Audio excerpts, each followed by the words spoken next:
Okay. So I thought we'd look at some of the mini session marketing stuff, especially the one that you did, Andy, and kind of get you rolling with that. Have you actually put these out already? Absolutely not. Okay. I want them Jessica approved before I go anywhere near those things. Absolutely not. I love it. Okay. So let's go into the Facebook group and we'll pull them through. This actually looks a lot like one of my first ones from the first year I did them. So you're on the right track. Makes me feel good. I've never done any. This is where I struggle. I mean, I spent way too long on that thing to make it where it was. So I have a lot of practicing to do with building promotional stuff. Okay. So I did see that you did kind of pull from the template that I gave you. Absolutely. Yep. How did that work for you as a template? It was really helpful. I would have had no idea even how to start that thing. Okay. So you got a bunch of feedback from some of the other people. The red has got to go. Yep, I got that. Yep. And I'm colorblind, so that makes this stuff even harder. So I totally understand that. Colors are not my forte. Did you actually send me this file via email? I did. I sent it to you, I think on Sunday. Okay, let me go hop in my email and see if I can pull it up real quick.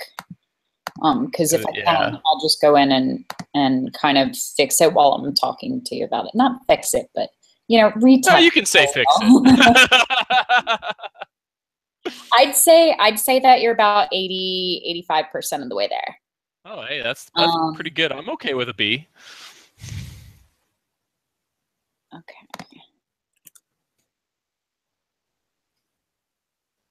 And it should be from my... I do not see anything in my email from you. Okay, check my spam real quick. It could be in there. I'll send it from my Gmail account.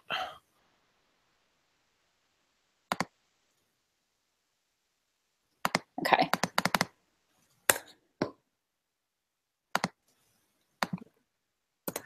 It's just Jessica Lark at the turning page, right?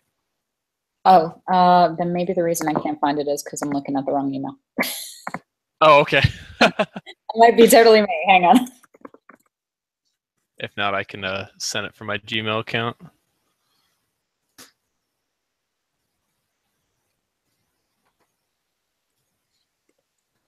It should just be a link because it was pretty big, so it should be a link to my Google Drive so you can download it. Okay. There it is. Okay, so that was my bad. Okay, perfect.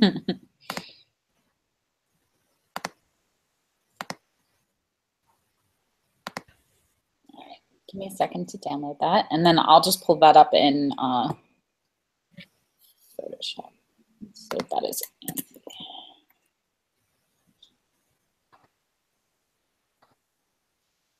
Do you use Photoshop for all your promotional stuff, or do you use Illustrator? I like Photoshop, so I use that most of the time, unless for whatever reason I can't. Okay.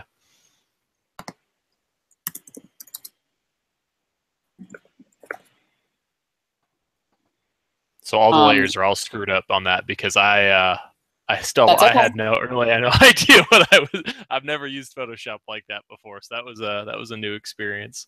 Yeah.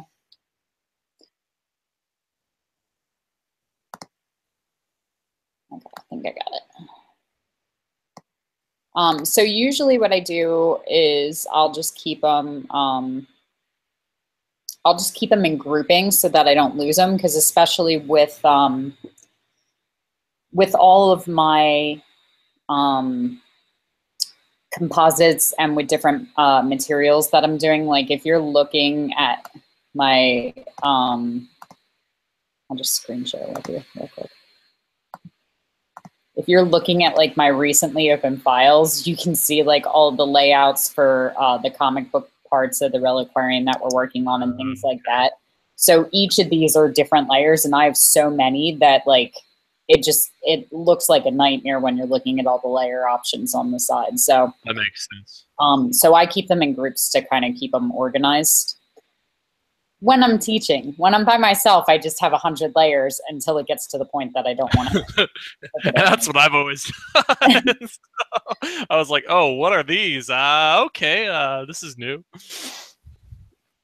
Yeah, it totally messed me up the first time too. Okay. So the first thing that we're going to shift, and you're seeing your promo on the screen right now. Okay. So the first thing that we're going to shift is color. I'm fine with the red. Tell me a little about the mini sessions that you're doing. So it's a charity event. Yeah, I'm pretty much what do you want to call it? Hopelessly copying you. So I mean, I think my plan is kind of do same kind of model. I mean, I don't have a studio, so my sessions will be on site. There's 2 locations that I've kind of been scouting out, and I think they're going to work pretty good. And so the idea is, you know, I haven't figured out pricing yet. That's what I'm working on this week. Okay. Kind of the same thing though. Bring a couple cans of food. We'll get a big box. I kind of want to get this nice box set up. I've talked to the food bank. They're all excited about it. And then at the end of the year, then I'll donate that to them, hopefully before Christmas, because that's kind of when they need it. But that's kind of the philosophy behind it. And then hopefully it'll kind of drive some extra people to come in there. And I have some people that I've kind of told to wait for a little while as this is coming down the road. And they usually get shoots this time of year anyways. And so I think they would really, really like that. And it's kind of about the same thing they're getting now. And I'm hoping they'll tell their friends and all that fun stuff.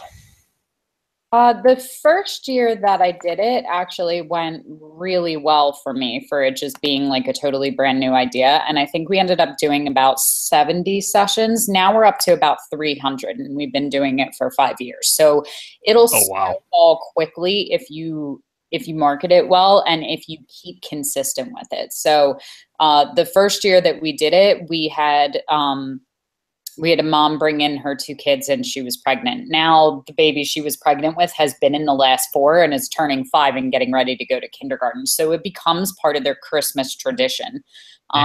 Especially since so many families, that's when they get their family portraits. It's a lot of families, that's the only time that they invest in formal family photos that aren't related to a wedding or you know, some significant time event, like maybe graduation or stuff like that. Christmas seems to be like the rush for family portraits. Yep, and that's kind of what I noticed too. I have 2 clients. It's the only time I ever hear from them are Christmas. Right. So mine are kind of, even though we have people that come from all kinds of different faiths and some of them celebrate Christmas and some don't, mine definitely has a Christmassy kind of feel to it. And we say holiday event and kind of keep it open. And we have people that message us and say, absolutely, you can come in. And, you know, as much as everyone loves to be like super politically correct, which just is exhausting to me, I haven't had any family come in that's been, you know, Jewish or, you know, doesn't celebrate any holiday or whatever. And just that's like, no, you're not putting my hand on your tree of Christian faith. So like everybody's pretty chill about it. And we always make sure that we have 1 or 2 sets that are holiday neutral. Just because some of our people, even if they celebrate Christmas, don't want it to be overly Christmassy. They'd rather have like a winter theme. So this one's pretty neutral. It's still got the Christmas lights, but it just gives you that nice little kind of blurred bokeh effect with the lighting. And this one's all snowflakes, so it's winter, but it's not necessarily Christmas. But then we do have the traditional like Victorian Christmas set, which a lot of our people that do celebrate that like that. So my thing and the whole thing is built around the idea of the giving tree, because you and everyone that participates in it actually gets to see what they're a part of. So when you look at photos from the event every year after we're done, we always take a picture of our giving tree, and under it are all of the presents that everybody brought. So you can see how much they helped our tree grow. And you can see like the efforts of all of that. If I was going to do one and instead of doing it with Christmas presents for kids, because we donate them all to the Children's Hospital, then I'd probably be looking at playing on the words. So if you're working with a food bank, I might think about creating a giant piggy bank. I was thinking of that or building something with the cans, one of the two, something like that at the end, and then that would be kind of so like every time I would do one, I would take a new picture and probably put it on Facebook or something like that of what I'm kind of trying to build with it or something like that. That would work well too. Because they do a big thing here every year around Thanksgiving where they have like engineering firms in town build different things with the food. We've done it a couple years on my day job. So I was going to kind of try to mimic that a little bit, and then hopefully, the goal is to do this every year, and then the item would get bigger. I don't have a lot of space in my office, but we'll figure out when we get to that point. I'm sure that if this is a thing that's already done in the area and it's other people that are donating, that you could probably team up with some of the companies that are already involved in it and go, look, this is something that we're doing. And it might be like Andy Morse Photography, along with, such and such engineering firm or whatever.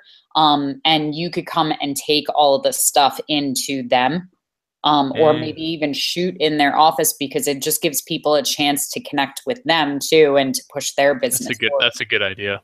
So I'm all about you networking with other companies. This year we're working with a coffee shop that's below our studio, and we just bought all of they have a Share the Love coin, and you can buy a coin for $2 and give it to anyone or leave it on the counter and buy a cup of coffee for the next person. So we bought all of their coins, every single one. And so when everybody comes in for the session, they can go down and get a coffee or a hot chocolate from the coffee shop. So the coffee shop makes money in exchange. They have a big 16x20 print of my promo. This is printed and matted in a gold frame down there for the next month or two while we're booking the sessions. So those kind of connections work great.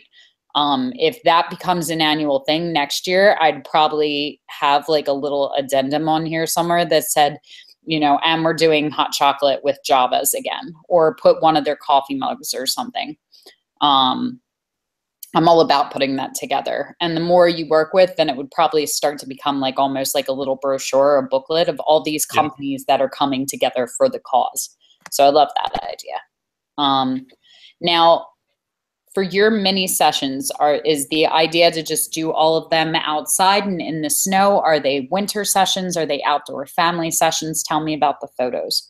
Yeah, so the idea would be like to be all outside. It's usually snowy here this time of year, so it would be kind of a winter themed session, which is typically what my clients like. These are my friends that I have not paid, but I agree. I basically bribed them into being models for me. So these aren't actual clients, but my clients are very similar. They go out, and I've even had shot not in blizzards, but pretty close to blizzards, and they just freaking love it. Sure. They get all bundled up in warm clothes, and some of the kids will usually go play in the snow. Last year, I think their daughter was a middle schooler, and she was just kind of walking in the snow, and I was taking pictures of her, and her mom just loved the photos. So that would be kind of the theme. Very, very similar to these shots. This location is one of the optional locations I was thinking about, and then I have another one. I don't have winter photos of there yet, but it's pretty close, and it doesn't really take much to get there. Now, does Andy Morse Photography, do you have like a set color that's part of your brand or colors? Right now, it's pretty bland, mostly because of my my lack of color seeing. I struggle with getting the right colors. So right now, the only colors I really have picked out are red or black and white, and then maybe some blues here and then. So I kind of like the idea of using blue, especially the blue with her jacket, because that sounds like it would fit well. Beyond that, I don't really have any other set themes, and I'm pretty flexible on moving to different colors. Now I'm super curious about this, diverting and going off on a tangent for a second. Do you have anybody do some of your retouching for you, or just kind of Even though, just so you know, their skin is green. Or no, I don't. And so far I've been pretty lucky, and I do have my wife kind of. If I do something crazy, I ask her first. But I do struggle with blues and purples. That's probably the worst. And then the other one, which is hilarious, is red and green, which totally makes sense why the red was so obnoxious. Okay. So sometimes I have taken shots, and it's mostly like when we're out in the backwoods, just taking like landscapes and stuff like that. When I retouch them, I will over exaggerate a color that looks good to me, and then I have people go, "Wow, that is really purple," and I'm like, "Wow, that is really blue to me." So I've been hit more on the landscape than the portraits. Portraits, I've actually been pretty fortunate, and I haven't had anyone be really say anything, or my wife hasn't said, "Woo, that's a really green person you got there." Yeah, right. Like Okay. Well, I'm gonna play with just the colors. One, because the red actually kind of pulls out from his jacket, which would work better if that was the only photo in the image. But it's the only one he's in, so it's not a repeating color, which is the first part of the problem. The second part is that it's so heavy saturated that it overpowers the images. And then I agree with everyone else too that it makes the text hard to read. Red is also a very traditional Christmas color, red and green, but if we're not focusing on Christmas or holiday portraits and it's more of just the outdoor family portraits, then I would say that going with something a little more neutral is good.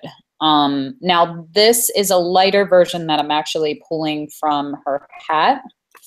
So it's still got that kind of blue, but we're going with the lighter tone, and already I feel like the text is a lot easier to read. Yeah, I like that a lot better too. Yeah, so it's not quite as overwhelming. Like the most potent thing on your promo was the background color, which is meant to be the background. So yep. So a lot of times I will do this when I'm building my marketing materials. Now I do have colors for my brands. So with Jessica Lark, it's always burgundy, chocolate, and kind of like a cream or gold kind of color. So I tend to stay in these kind of earthy tones. And those are just the colors that I personally gravitate towards. And then with the turning page, it's a lot of silvers, blues, and like a kind of a pewter kind of metallic kind of color, and like white and gray. It's more whitewashed. But because we want that warm feeling for the holiday portraits, we went more with the Christmas kind of theme of having that red, green, and yellow kind of thing. Okay. So a couple of things that you should keep in mind is if you have to squint or if you have to zoom in to like really read it, then your color is too loud and it's confusing. That's a good tip. And then a lot of times what I'll do is after I get the general color, I'll kind of go into saturation and then see if I want to even pull it down a little further. If I want to lighten it up, you know, so it doesn't have to be exact because it's still in that color range where it's pulling from the blue of her coat. But it gives me a chance to go, what's going to make it super easy? Do we want to go all the way white? For me, that's a little stark and not warm and inviting. Yeah, that's kind of how I felt about white too. But if we go darker, we can keep it blue. Now we're pulling out. So as we get darker, different things are popping for me. So I'm seeing the lines that are the separators more than I'm seeing the text. Yep. We're back to having a harder time reading text because the text is so dark. So if you were like, oh, I love that color, I want to work with that, then the line colors would probably change and the text would probably go light. It would probably go like white. Yep. But I kind of like it right at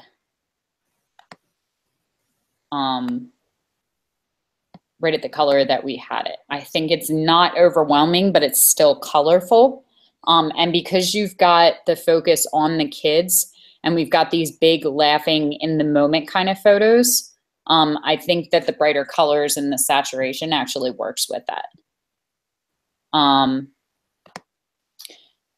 I would look at probably changing the font that you're using. I know you pulled that directly from mine. Yep. But because your logo has more of like a script font, a handwriting font than like a calligraphy Mm-hmm. kind of finish, I would probably look at maybe pulling something that matches that a little better. So let's go in and just play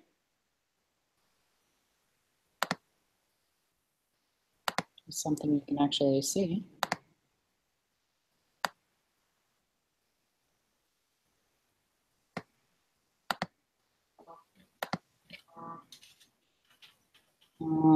That one's a little too slanted. That one's a little closer. I can spend an entire day in the font store. Oh my gosh, sponsor! That is something I haven't even come close to mastering yet. I don't. There are so many, and it's so hard for me to tell That one's actually pretty what close. what to go after. So just look at the difference, and this might not be the one. This is Anacondas if you do like it. But this, I think, fits your name a lot better than this one does. Yep, that makes sense. So I tend to play because I like the feel of those signs that are all the rage in family homes now. That's like, in this house we do laughter and bedtime Yep. yada yada, and it's all these different fonts. I like that look, and I am constantly getting yelled at by the other people in my office that I'm overdoing it because I have 25 fonts in there. But you can go through and you can just kind of play. I also think that this font helps it stick out a little more than mine because your color is so bright. I feel like the title is actually less easy to read than the text below it, and the heading should stand out more. That's the whole purpose of having a heading. Yep, that makes sense.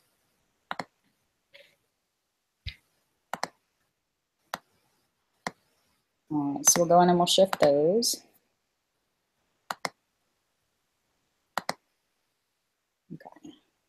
Well, it also looks like we have different fonts here.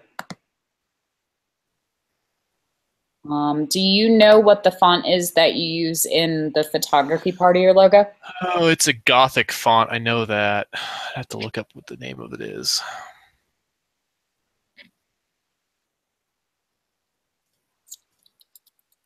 I can never remember the name. I think I have it though.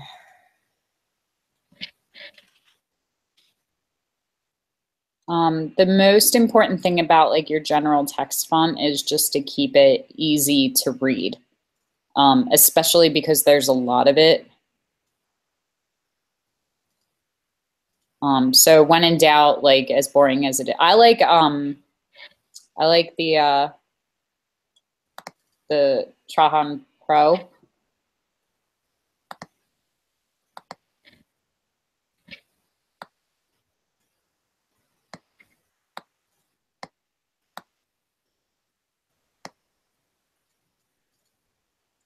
I'll just shift that up a little. Oh yeah, that looks nice.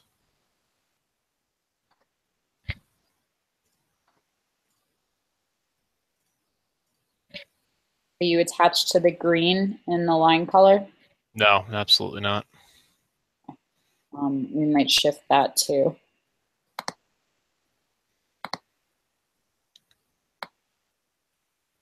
Okay, so one print ready digital, is that like a full res? Yeah. Okay. Yeah, I'd like to do more prints. I'm not quite there on the logistics, and I think I would get potentially overwhelmed with all that right the first time. So I think I want to stick with digitals for now. And then I've had a lot of people ask about cards. I'm not sure if I'm ready for cards or not, so I need to do some more looking into it and seeing how Impix works for designing and stuff like that, because I want to make sure the product's going to be a high quality if it's something that I make. Okay. Goal is to stick with digitals and cards for now, and probably as much as I can just for the first time push the digitals, just because I've only made some really basic cards and nothing that was terribly and definitely nothing people were paying for. So I think I'd like to try to practice on some of my own this year, my own holiday cards for my crew, my family here, and then I can hopefully try to push that a little harder next year. Okay. So a couple of things I totally get, and you absolutely were and should be kind of stealing and following from the one that I gave you. The only reason that I have envelopes included is because there are cards that we do in-house that don't have the envelopes included. Oh, okay. Because we do postcards, they're literal postcards. So some people still want the envelopes because they want to go pick them up, but because of the way that we print them and put them together, we're assuming that you're putting a stamp on them and sending them through the mail, which if that's something that you want to do, you have to make sure that it's within postcard size, because if it's a quarter of an inch off, the post office won't send them that extra postage.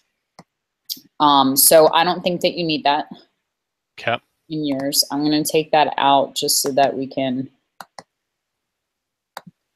So here's the, I'm going to slide and shift this.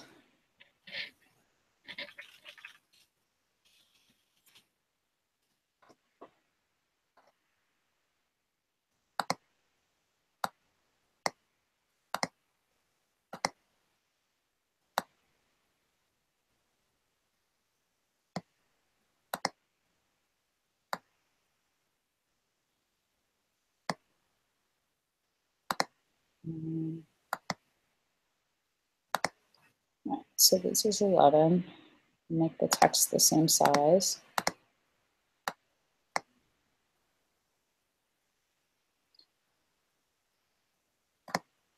I feel like one of these is off. Let's do...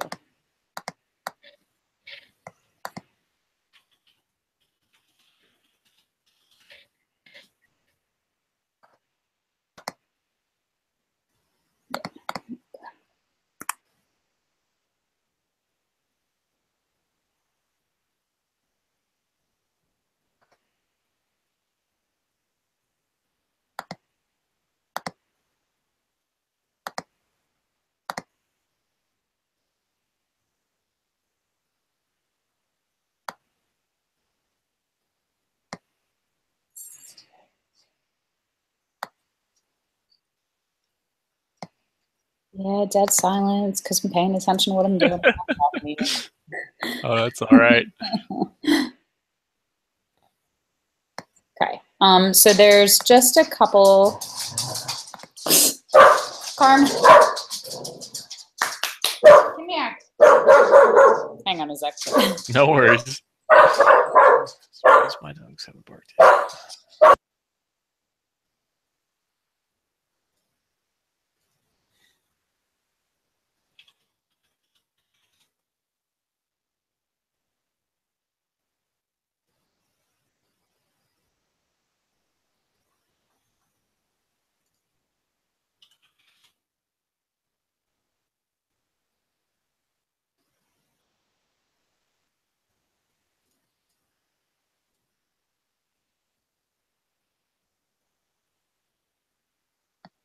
This squirrel is on the window at my studio antagonizing my dog right now. Okay. All right. So a couple little things that you're missing as far as the designing. One, and I may have missed this too, actually, or it might just work with the way. Actually, now I'm curious. Let me see. Yeah. Okay. So the way that I have mine set up over here, because we're looking at this section, because of the way that I have it lined, it didn't work well when I centered that. But these ones I have centered, and because there's so much information and this is like a column, it works. With the way that you did yours, because you kind of have them both set up as text, then I would do it so that both of them are centered so that they match each other. Oh, okay. Does that make sense? Yep. Okay.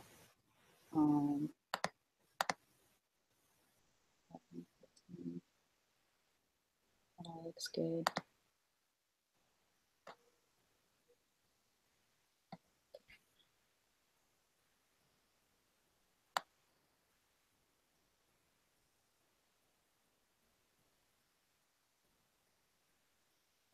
And this is kind of what you base your cover page on Facebook and all the other things you posted off of, right? This is kind of the foundation. Did I Yes. understand that right? Yeah. So because I'm pushing this event on everything, um, I'll create the main page first, because that has to have all of the info.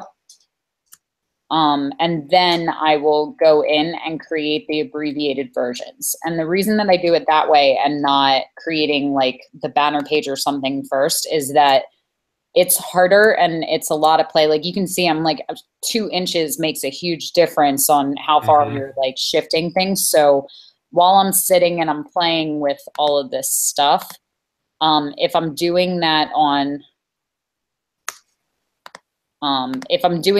like the banner photo first, then chances are I'm going to have to shift it when I get to the main thing because there's just more info. And so if I'm putting this info on the page and then only part of it in the banner, it might work logistically with the banner because there's less info. But then as I'm shifting and moving it, you don't get that same continuity. So when we look at mine, pull up the other ones. What I want is I want people to recognize what it is that we're doing.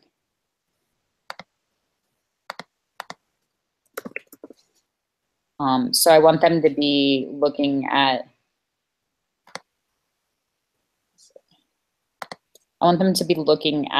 basically the same kind of brand all the way across. So it's the same images and it's the same thing. Now, if I had created this first, it might end up that while I'm looking at it, that I realize that I can only put, you know, these 2 photos in. And so then I have to go back and go all the way across. But if basically what I did was I took this one and then I just created a new file that was sized correctly. So this is sized perfectly to the Facebook banner dimensions. So I know what I'm working with. And then it's easy for me to go through and go, okay, what is the essential elements here? I need the title of it so people know what it is. Now I don't have on the Facebook page, I don't have where it is because they're already on my page. So I don't need my contact info because my Facebook page has all that info and they can just click in about to see all of that. And they can also go into the event. But like basically what you're looking for is to answer the questions, right? Who, what, where, when, and why. So it's the Giving Tree event and the 5th anniversary. It's hosted by the Turning Page. You know, I have the logo for the event and the logo for my company and then the contact info. That is the bare minimum of what needs to be included. And then obviously 2 or 3 of your signature images that fit together visually as a collection. So I've got the cream kind of white background on this one and this one. They've got dark colors, all 3 of them, and what they're wearing. The red falls through with, so I'm looking for that kind of continuity in the color, in the subject. They're all having a great time. You know, this little boy's face just kills me. He was one of my favorite photos from last year, you know. I have one not quite like that, but the dad wasn't looking at the camera, and I was so bummed about it. the kids are just like that though. Like it was just an awesome photo. I still gave it to him because it was just amazing. But the dad, I don't know what he was looking at. He's a hunter, so I'm sure he saw a deer or something like that, and he was just looking at it. But yep, I'll totally composite those shots if I need them. You know, but it's the expression. So it's and this girl's like, oh, big brother. You know, I've got like the cute little hair tucked behind the ear. Like, could she be any more adorable? Of course, they're buying that one. And then this little girl just had a field day with the snowflakes because they were on fishing wire and she was trying to grab them. You know, so you're looking for that emotion. And, you know, aside from the fact that all of the parents can see their kids' personalities in these photos, they're all having a good time. They aren't posed for pictures. They're having fun. And the idea of being able to take your kids, especially at this age, and them have a great time instead of you going, look at the camera, look at the camera, look at the camera over here, look at which is what they all feel the need to do. And that is the biggest selling point that my clients give to other people when they call in is she's awesome with kids. It's not like a photo session. They basically go in and play for half an hour and she snaps photos of them, and that's something that we really condition our clients when they're bringing them in. One of the first things we tell them is when you get here, let us take the lead. You don't have to warm them up to the space. You don't have to tell them to come with us. Just walk in and let them do their thing and we'll take it from here. Go grab a cup of coffee, leave them with us for half an hour. You can sit and watch, TV, you can hang out. You're welcome to sit in on the session. But what I need you to do is I need you to not direct them. Don't tell them to look at me. Don't tell them where to sit. Let them get used to it in their own space. There's a reason we set aside half an hour because we only need 5 minutes to take their picture. So if it takes them 25 minutes to warm up, that's totally fine because I'll wait the 25 minutes. And most of the time, these photos are in the last 5 to 10 minutes of the session because they're okay now. It's when you try to force them to do it. And adults are the same way. Even at weddings, I have the adults that do the fake cheesy smiles because they're hey, camera, time to build that rapport. But going back to it, here, because it's the banner photo, it was more important because they can get all the information as far as contact right off the page, that it told you more about what it is. So what is a Giving Tree event for somebody that's brand new and hasn't been with us the last 5 years or has never heard of it? You just bring a new unwrapped toy to place under a giving tree and your holiday portraits are on us. Now, of course, I get tons of messages and they're like, yeah, but what's the catch and what do I have to pay for? You don't. And I do have clients that come in. I'll have at least 3 to 5 every year that'll come in. They'll bring their toy. They'll sit for the portraits. Their kids are always the ones that cause the most havoc and wreck things. And they won't buy a single thing. They'll leave with their 4x6 that they get complimentary for the session, and that's it. And I make no money off of them. That's fine. They are the total minimal exception, not the rule. And in the worst case scenario, they came and they dropped off a toy and we get to take that down to CHOP, and it is a charity event. So I'm fine with that. But they're far and few in between. And I think some of that is because they're in the spirit of giving. They know that usually to come in, it's a $275 sitting fee, and they're not paying that. So I would say on average, my clients invest somewhere between $50 and $200. That would be the spread. And I have a couple that won't buy anything, and I have a couple that'll spend $400, $500, and $600, and that's totally great. But on average, I would say between 50 and 200. Most of them sit right around probably the 90 to 125 range, dead center in that. And that's fine because if we do 300 sessions at $100 in 3 weeks, that's a good month for us. So that pays for Christmas for us every year. My kids get spoiled every Christmas because we're coming right off a Giving Tree. And so I don't do children's portraits all year round either. So a lot of my clients look forward to it all year because a lot of times we meet our quota and I just don't do kids because I want to love my children. And if I spend too much time with your children, I probably won't like my children as much because I can't do it. Yeah, that makes sense. It's just the trade-off. But I can totally get into Christmas spirit and wear my little Rudolph antlers for 3 weeks and be all about the kids for a month. And then Christmas comes around and my kids don't want to talk to me anyway because they have all their new toys. So by the time they're over that and want my attention, I'm ready to give it to them. So it's it's very well thought out.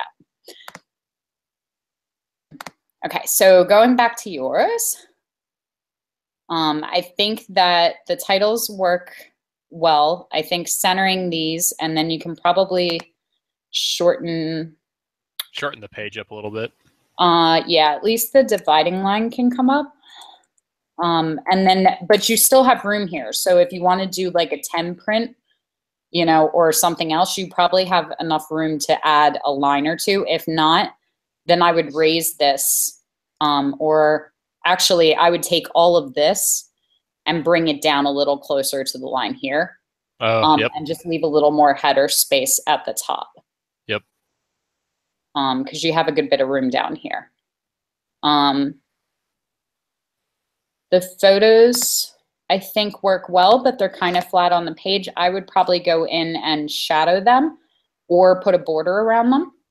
Oh, okay. Just to have them pop a little bit more. I didn't even think of that. Do you think it's okay that they're all the same family? Do I need to think, I mean, is that really a big deal for the first time, or do you think that's a deal breaker? That was one thing I was thinking about. I don't think it's a deal breaker. I do think that if you have multiple people, that's better. But you can also show continuity. So the way that I would sell it, hang on one second.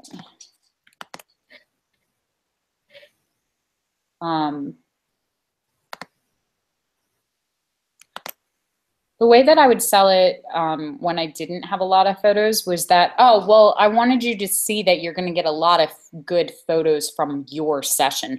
Anybody can show you one picture from this family and one picture from that family. Yep. You know, but I want you to know that you're going to get good photos of your entire session. So it really is like Mike says, my husband says all the time, like, you're a really good spin artist. I can spin anything. To be a positive, because it is like there's a positive and a negative to anything. So, you know, on the upside, having multiple clients shows diversity and shows that you have lots of people coming in and doing these sessions. On the downside, you know, anybody can get lucky once. I could probably put my 10-year-old in with the camera, and he'd probably come out with at least one photo where the kid happened to laugh, and that's the selling photo, you know. So it's the argument of the camera does the work. On the other hand, having all from one family, you can go, look, you know, your whole session, you're going to love all of it. On the downside, they're going to go, these are all the same people. So I bet you they're not even clients. They're probably a friend of his, you know, but most people don't think like that. We think like that in their voice, in our own head. I've never had anybody say that to me ever in all my years of photography. Nobody's been like, they were probably friends of yours, huh? You probably didn't even shoot them. They're just like, oh, I love that. And they're throwing the snow, and this is so our kids. Like, they're thinking about themselves. So I wouldn't worry about it too much. Okay. Because I have other winter ones, but these are significantly better photos in general. Yeah, I would definitely, so that would be the deciding factor for me. If these are the best you have to offer, then you want quality over quantity all the time. I would not put mediocre photos in just to show that you've shot more than one. I exported a bunch out of Lightroom, and then I was going through them like, you know, these just aren't as good. And that's why I didn't put them in there. So, okay, I'm glad I was thinking on the right track there. Now, it's entirely probable and likely that all of these photos work really well as individuals. But one of the things that's really bothering me visually is that your highlights and the whites of the snow in the sky in this one and this one are way brighter than this one. So does that one look darker to you?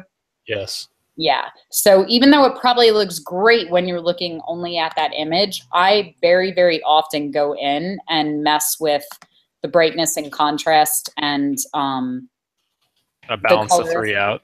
Yeah, just to have it kind of fit.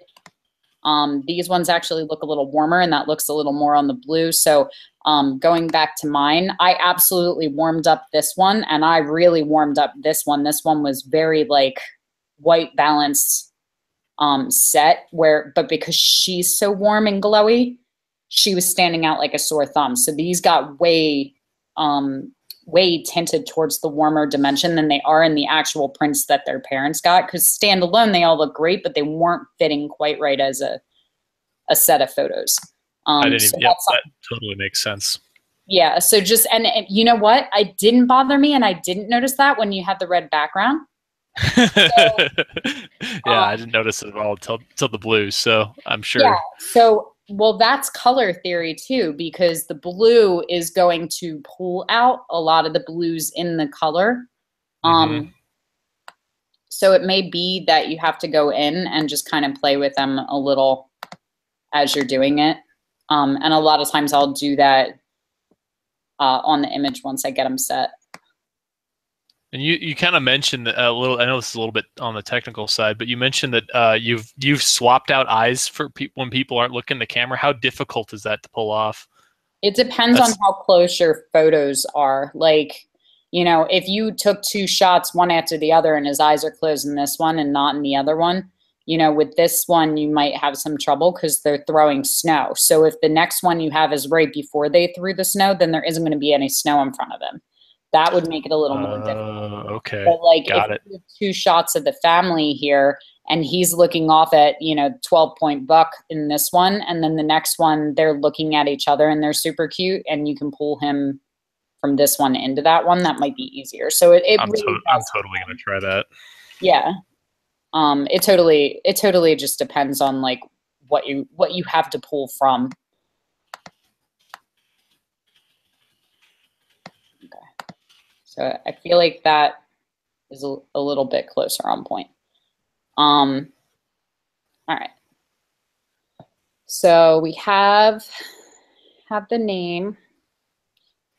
Let's can I keep going in and get a little more Absolutely. Okay.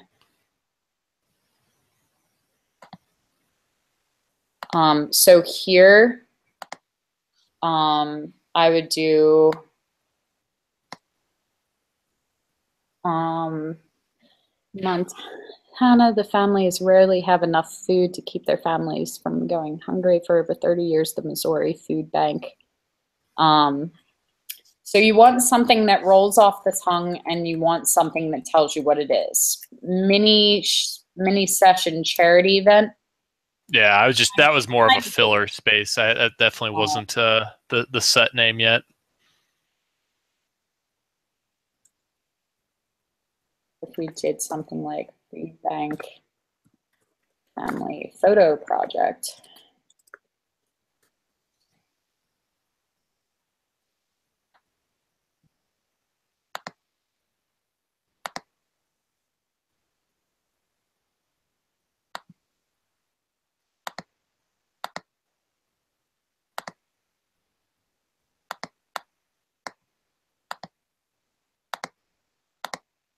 And you can totally play with it until you come up with the name. Like it took me a while before we got Giving Tree, which totally came from one of my favorite books. But it's definitely its own thing because we literally have our own giving tree made up of all the hands that gave something this year. But you want something that explains what it is and rolls off the tongue well. So with Food Bank Family Photo, you have that alliteration, or you know, photos for food, families for, will photograph for food. I would totally play up that as a kitschy thing. Like I would have I like that. I would have your wife take a really cute photo of you holding like a cardboard sign, like the will work for food thing. Oh, that's a great idea. And do a like will photo for food, and then have the info. And that may mean that this picture goes away and is actually like a picture, like you could do, even if you don't want to be in it, if you did that cardboard kind of sign and put your, set it up like, you know, think like Instagram still life kind of thing, where it was like the cardboard by the side of the road, on the sidewalk with your camera and maybe a couple of prints and a couple of cans of food. So that I love that idea. That is awesome. You could totally run with that. Yeah, you know, and there's a perfect street sign right by my house, and I could put a cardboard out there with some food and a camera. I think it could make it look pretty slick. Yeah.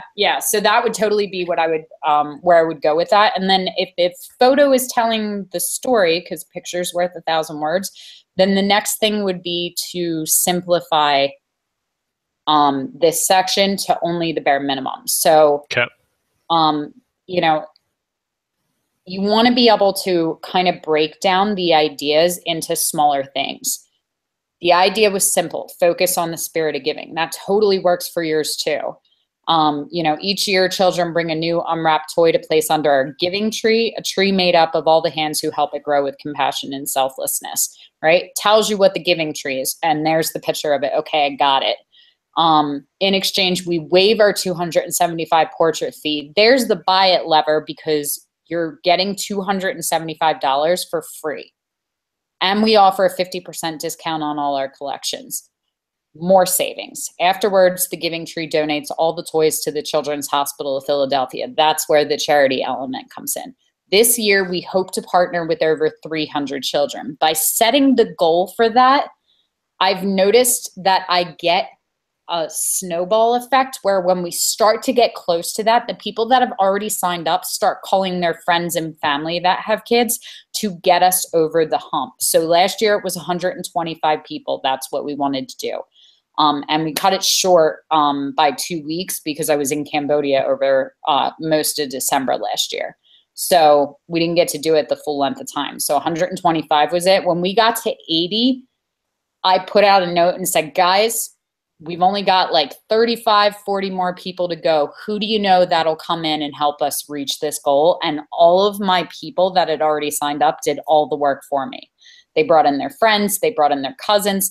If, you know, if her sister couldn't bring her kids in, she went and picked them up and brought them with her and did 2 sessions. Like, so setting that goal, giving them something that you're working towards is really helpful. It doesn't necessarily have to be the children either. It may be that you want to donate 500 pounds of food this year. Or that your architect said they could make a skyscraper if they got 600 cans. You know, like get creative with the process, but let there be some kind of goal that you can measure. So with us, it's the 300 children. We want 300 children, help them make a difference, bring some holiday cheer to who needs it most. Will you help our giving tree grow this season? If you say no, you're a Scrooge. And I'll tell people that because I'm not afraid to bully people into coming in for charity. And so like there's very few people that are going to go, nah, I'm not interested. I don't want $275 for free and 50% off. And I definitely don't want to help the poor children who are in the hospital over the holiday. Who would want to do that? You know, like nobody, I've made it so that it's very difficult for people to say no, especially if they're planning on getting holiday portraits anyway. I have hit every possible argument they could make to not come in. So that's what you're looking to do. So if I was going to do will work for food or will photo for food, you know, that would probably be something that I would build the brand of the message around.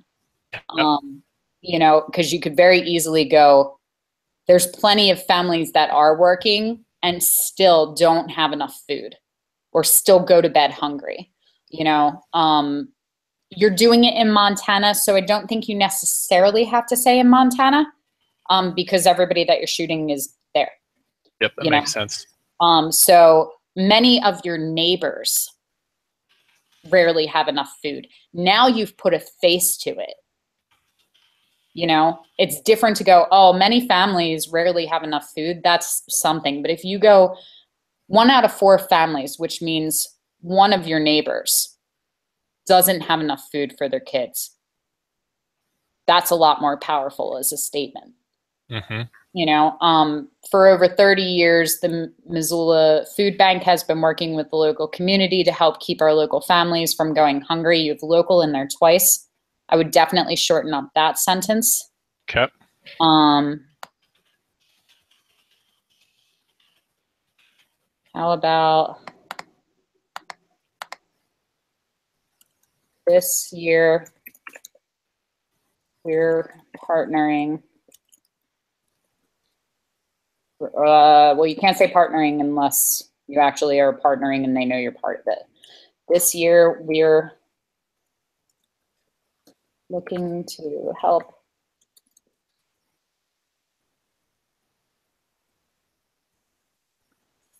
further the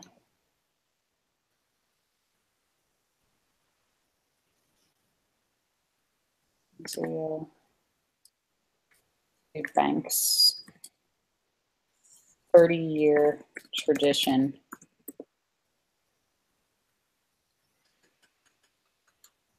year cause of feeding local families.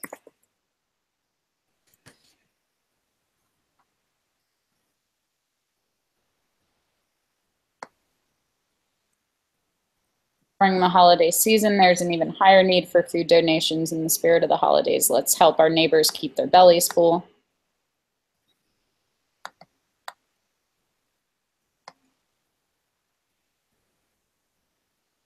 Schedule a mini session during the month of November and December and bring a can of food for every person who's getting photographed. Then I'll waive the session fee and offer heavily discounted price on all photography products. What do you consider heavily discounted? Yeah, I probably just need to. I don't know. I put that in there because I don't know what the discount's going to be yet. Well, what is heavily discounted to you? What would that be if I said all TVs are heavily discounted? 50% off or more. Okay. Are you? I would agree. I would agree. It has to be at least half. Are you comfortable with that? Yeah, that's kind of. I was leaning towards a about good that. chunk of change on these, even though I waived the sitting fee. Like sometimes it makes me cry to look at all the sitting fees I waived and realize if I did 300 sessions at basically $300 a piece, I probably wouldn't have to work for the next 6 months. You know, but we still bring in like a good mid 5 figures over the event when we do it the full 2 months. So you do have to set it for profits. Now, the nice thing about digitals is that digitals have no overhead. How are you getting them their digitals? I use a gallery service online. Okay, so you're already paying for your website and stuff. So Yep. there's, you know, essentially no overhead. You could break it down and go, you know, it comes out to like 4 cents per client or whatever, but for the most part, it's no overhead. Yeah, the only overhead I have is credit card fees, so I just have to make sure I keep that in mind when I do the pricing. Uh-huh. So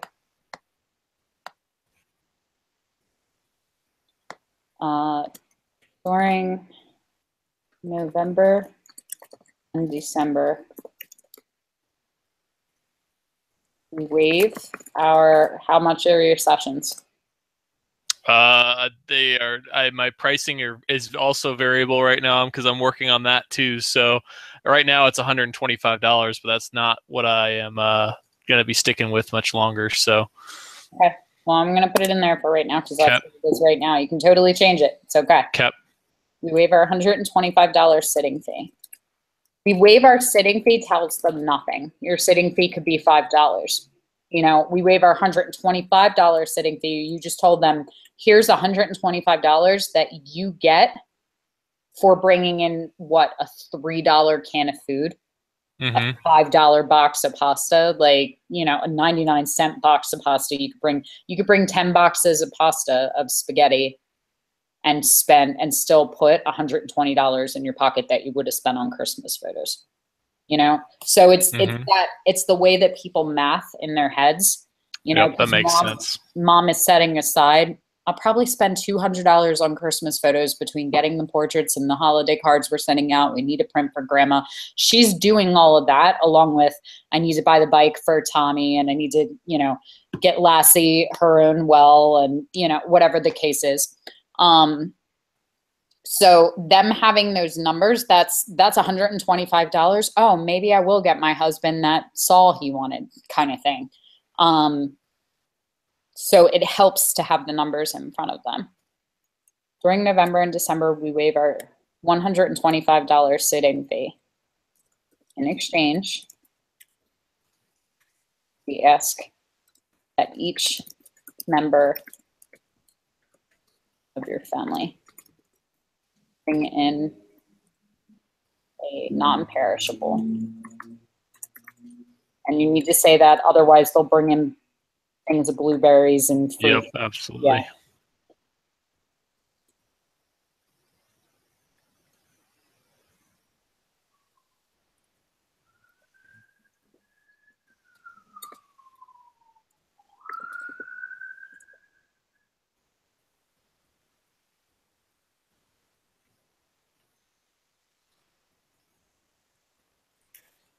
And as a thank you, we offer a 50% discount on all prices.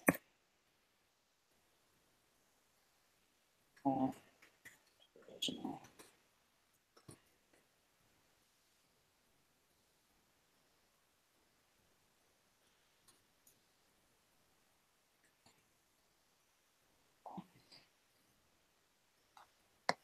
The English teacher in me is upset that you started a sentence with because.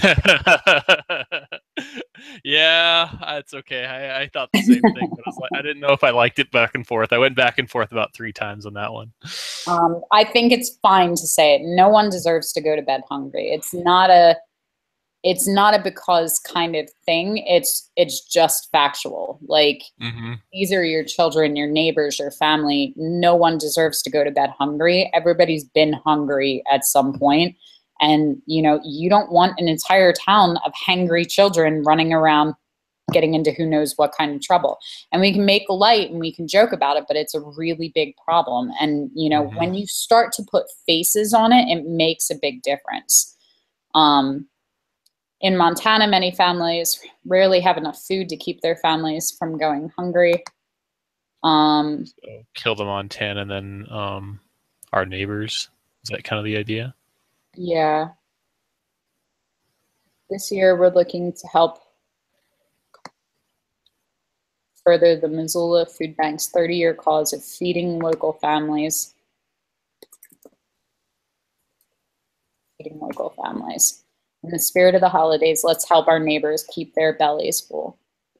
You know, it would be good to talk to the food bank and maybe get some of those statistics, because you do have to think, like, if they write it down and it's 1 out of 4 families, you look at the house on either side of you and the 2 across the street, one of them is hungry. And that does put it in perspective, because you stop and go, I bet it's so-and-so, which is kind of judgmental of you because you don't know. But that connection with an actual human being makes a big difference. Then I would go through and I would work on your prints. I would definitely shorten up this space here if you don't find anything else that needs to go.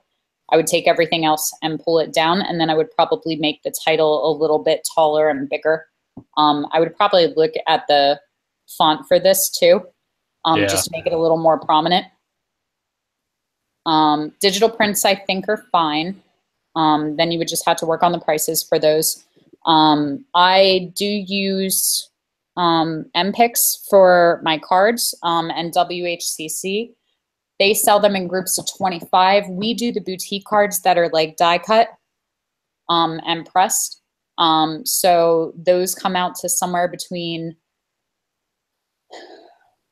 I think they're about $50 to $60 for a set of 25 if you get them like with the pearl or the metallic finish and they're die cut. And they have way too many options. I was about to ask, do you typically just have one format and you're like, okay, this is what the card will look like, and you kind of have examples there, or how do you kind of do that? So we have 9. I don't know if I have it. I'm on my home computer. Let me see. You want to let me open? Okay. I have... Because I was shocked when I logged in there and I was like, oh my God, there are so many different kinds. There's like 50 of them. Let's see.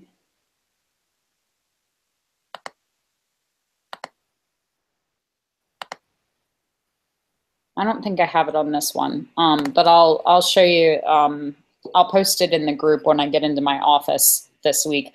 I have a sheet that's kind of like this and has the breakdown, and we basically just borrowed the shapes from the templates that all the sites, because MPix does them, WHCC does them. We picked our 9 favorites. We stuck with the ones that were holiday themed.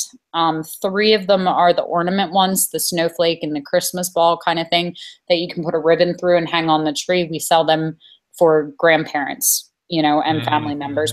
Put your cute little grandbaby's face right on the tree next to the star. And those are always good sellers. I like the ornate one. with the scalloped kind of look. So but I would keep it to no more than 9. Like we have 3, 3, and 3 lined, and then we just have them labeled and they can look at them. And we have samples of all of them from people ordering them in the previous years. But I would say you could even go down to like 3 to 5 options, and that would be plenty. Okay. So we have the different shapes. We sell them in sets of 24.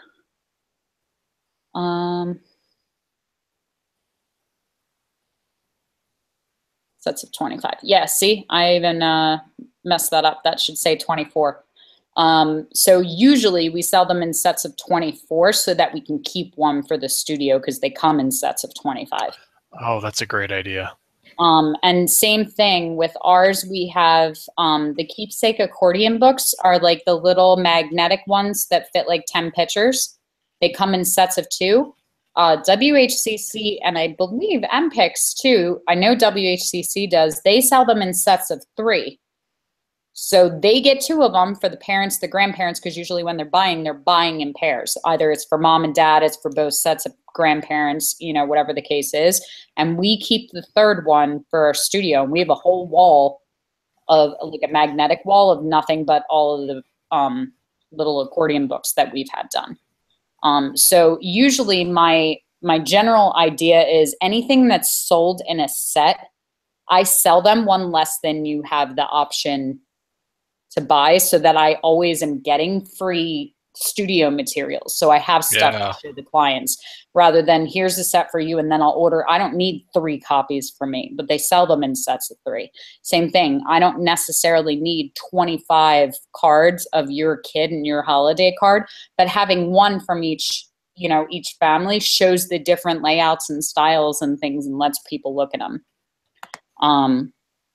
So I think they sell for 50, and we sell them for 75 because they're 50% off. Usually they're 150 when they buy them regularly because everything's 50% off when they're part of the event. So the foil, just getting started in using them, I would get rid of the foil pressed cards. Yeah, I just threw 3 of them on there. I haven't even looked at the cards at all yet. I just wanted, for spacing wise, I wanted 3 on there.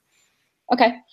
So the foil pressed cards they offer the option with the die cuts and other things, but they have the option to just add like that foil metallic thing so that joy is written in metallic gold and stuff like that. Oh, okay.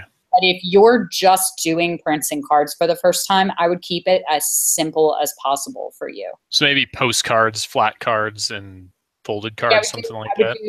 I would do the standard 4x8, which are like the long ones that everybody sends. And I would do like a 5x7, and then I would probably pick 2 or 3 of the folded cards. In the die cut styles. Like I wouldn't, if you were going to offer these, I wouldn't do more than like 2. Like my flat cards would be 5x7 and 4x8, which are the 2 standard sizes everybody sets. Postcards I think are 4x5.5. Don't quote me on that. Double check that to see what the size are. But if you were going to do postcards, that's what it would be. And then your folded cards would be like your premium cards. And they would be whatever the styles are, and I would just pick 2 or 3 of them tops because you don't want people sitting and agonizing over that for 45 minutes and running into your next session and making your next session late. Yep. So the less options you have, the quicker the ordering process goes. That makes sense. Yep. Sessions will last 15 to 20 minutes and will be shot on location. Careful with your timing. Because what you don't want is you don't want people assuming that 15 to 20 minutes is from the minute they show up until they leave. So you have to kind of factor in. Now, for me, we do half an hour, and I tell them 30 minutes. 30 minutes is the full time. They walk in at 1. By 1:30, they have shot, picked their prints, and left with them. That's the way we do it. Now, it may be that the prints are in the back printing, and then one of my assistants will get the prints and give it to them, but I am done with them within a half an hour, and they always have the option to come pick their prints up later if they're on schedule. if they're meeting you, how long is it taking you to get to wherever you're shooting them? Are they, you know, are they hiking up mountains or things? Are they shooting right off the road as soon as they get out of their car, their parking lot? You know, are they coming back and looking at their prints right away? These are all things that you should have the answer to. And I would take, even if you just take like your wife or your dog or, you know, someone out, do it like with a stopwatch from, hey, how are you? Take some pictures until, okay, bye guys, and see what. I actually just did that last weekend. The spot I wanted, what I was about 17 minutes in when we got there, took the photos at the spot, and got back to the car was 17 and a half minutes. Okay. About right. The only problem is that it was you know, my wife and her siblings, so they knew exactly what they want, no kids. So I was thinking if I did 15 to 20 minutes with kids, that'll give some time for kids running around and being kids, because that's what they always do when we're out there. And then if I have another session, I'll plan them about 35 minutes apart, and that should give me enough leeway to kind of balance that out between them all. Okay. Just, you know, tread carefully and let them know that you have about a 15 to 20 minute cushion in between if their kids aren't on point. So they're not like, we only have 15 minutes, let's go.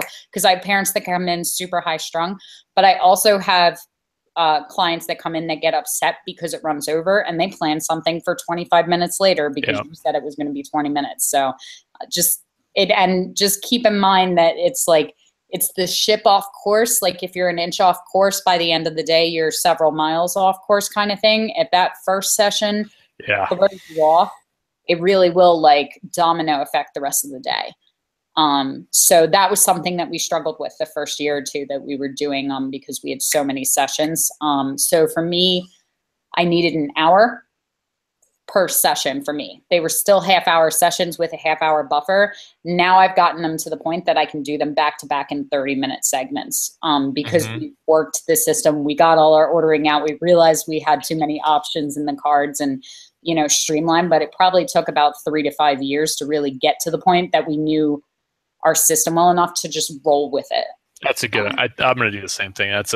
I think in hours, you might lose a client, you know, a potential session, but I think not having going late would be well worth it. Yeah, I would rather do 4 sessions a day and have all 4 of those clients love me and brag about me than do 8 sessions a day and mess up one of those clients out of the 8. Yep. Because that one will do a lot more damage than the other 7 will do benefit. Yep. So, is that helpful? Did I man, yes. Okay. Yeah. So I'm going to save this file and I'll email it back to you so that you have the one that we worked on, and then you can just kind of keep tweaking from there. I think that that's pretty close. I would work on the title and then I would work on your pricing. Yep. And then kind of rebalance the pictures as well. That's what I have written down. Yeah. Yeah. And then, so the next step as far as figuring out your pricing is definitely going in and figuring out what your overhead is for all of them and then going from there. And just keep in mind that you should be making at least double. If it's costing you $1, you should be charging at least $2. You know, my general rule is I go by $100. So if it's costing me $50, then I'll charge I'll probably charge $200 for it actually. And that way I have time to come back. So if it's $200 and I'm offering 50%, I'm $100, I'm still making $50 off of my $50 product, you know, because I had a couple of people that tried mimicking it and then they were like, Jess doesn't make any money at this because I did it. And when you're doing 50% off, you're making like 30 cents a print. And I'm like, no, you're making 30 cents a print. I'm $50 a print. So it just kind of, it goes like my print prices will be much lower than I would probably recommend them for you as far as profits, because I print in-house. So my prints only cost me somewhere between 89 cents and $3. I did acquire a printer. I got it for free, which is awesome. I have done some test prints on it. It's absolutely beautiful. I'm not sure I'm ready to use it this year yet, though. That seems like it's easier to just ship them all in and get them out. The only reason that we do in-house printing is because I have someone on staff that their sole job during the inventory is to take all the photos, edit, print, and complete the orders. If I didn't have that, I absolutely would not attempt that by myself. Yeah, I mean, we did some. I mean, I just did some scenic prints of some stuff I got, and man, the prints are amazing. They're awesome, but man, this took a long time to print. Like, I mean, and getting Yeah, it ready and kind of thing. getting it making and making sure it's good and having the paper. It took forever, so I don't think I'm ready for that yet. Okay. So yeah, so I think figuring out your overhead, and then I would just look to double your profit for whatever your overhead is. You know, that's kind of the way it goes. But if it's low, if it's costing you $1 to $5, then you're not necessarily charging $2 to $5. Like $10 for an 8x10 is fine, totally fine. Even if it's costing you $1, you can make a 900% profit off of that. You can't make a 900% profit off of the 16x20 that you're ordering from MPix for $50 because your clients just won't buy it. They won't spend that much money because they're buying Christmas presents too. So that would be the next step, is to figure out your pricing. And maybe we'll talk about that next one we do. But you can totally post it in the group and I'll look at it before then too. Cool. So, Mike, we didn't fix the camera, but can we still check? The camera died a death. Okay.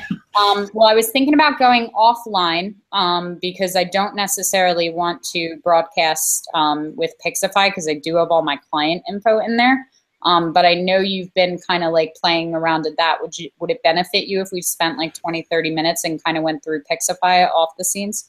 Yeah, that'd be great. Yeah. Okay. That's the top of my list. I did make a list and be organized this time. Okay. So, I'm going to stop the broadcast. Let's take like 2 to 5 minutes. I'm going to go put my dog back in the house so she stops attacking the squirrel, and then I'll come back and I'll go through that. Put the kettle on, make a cup of coffee. Yep, perfect. Sounds good. I'll be right back. Okay, now. Andy, you're totally welcome to hang on if you want. If you got what you needed and you want to head out, that's totally fine. Yeah, I unfortunately have to go to the day job, so I'll catch you guys later. Okay, sounds good. Andy. Thanks, guys. Bye.